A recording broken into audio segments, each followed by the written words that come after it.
welcome to the latest installment of Plaid Stallions Toy Ventures.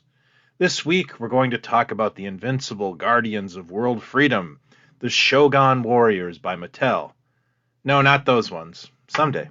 No, I wanted to talk about the smaller and much more affordable line that Mattel dubbed the 3-inch collector Shogun Warriors. For a brief backstory, Mattel licensed the Shogun Warriors toys from Bandai and their subsidiary Popey. The main toy lines being the Jumbo Machinders, the main items we all identify with the Shogun Warriors. These are large PVC robots. All of the characters were from popular animated and live-action shows in Japan, but seemingly unknown in North America. This didn't really matter because the toys were so well designed and attractive to children that they didn't need an animated show to help sell them. I can only imagine if they had one how huge this would have been, but they were good on their own.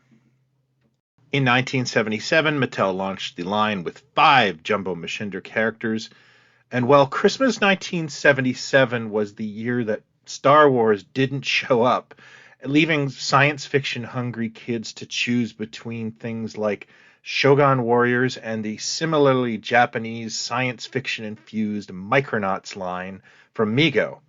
This stuff flew off the shelves that Christmas. Thus, 1978 would see Mattel returning to Bandai and licensing their die-cast, I'm probably mispronouncing this, Chogokin line. The Shogun Warrior Collection, each sold separately, made with die-cast metal, built for action. Voltus 5. You can launch his fists, switch him around, and he's an armored vehicle. Gaiking, you can aim him, or take him apart to make the skull. The Shogun Tank, with the drill. Shogun Warriors, die-cast men and vehicles you can collect. Voltus 5, Gaiking, and the Shogun Tank, each sold separately, not for use with other Shogun toys, from Mattel. This included vehicles, 5-inch die-cast versions of our subjects, and the 3 3/4-inch figures. A perfect addition considering their price point and that their scale was congruent with Kenner's now flourishing Star Wars action figure range. 6 characters were introduced for 1978: Combatra, Dragon, Gaiking, Grandizer, Great Mazinga, and Poseidon. This, by the way, is my childhood Poseidon, the only Shogun Warrior figure I ever talked my mother into. I couldn't understand his name, so I mistakenly called him Poison Dawn and thought he shot poison at people.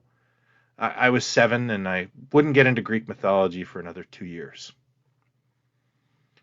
These would prove to be very successful. In 1979, Mattel would add 4 more characters: Danguard, Leopardon from the Japanese Spider-Man series, of which we would have no clue, Voltus V, and 17, which we also knew as Brain 17 here. I think it did get a VHS release.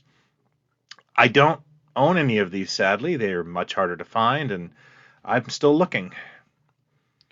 The Shogun range would see a significant paring back in 1980s assortment, with much of the 5-inch Chogokin items being removed. However, the 3-inch collector's series would remain.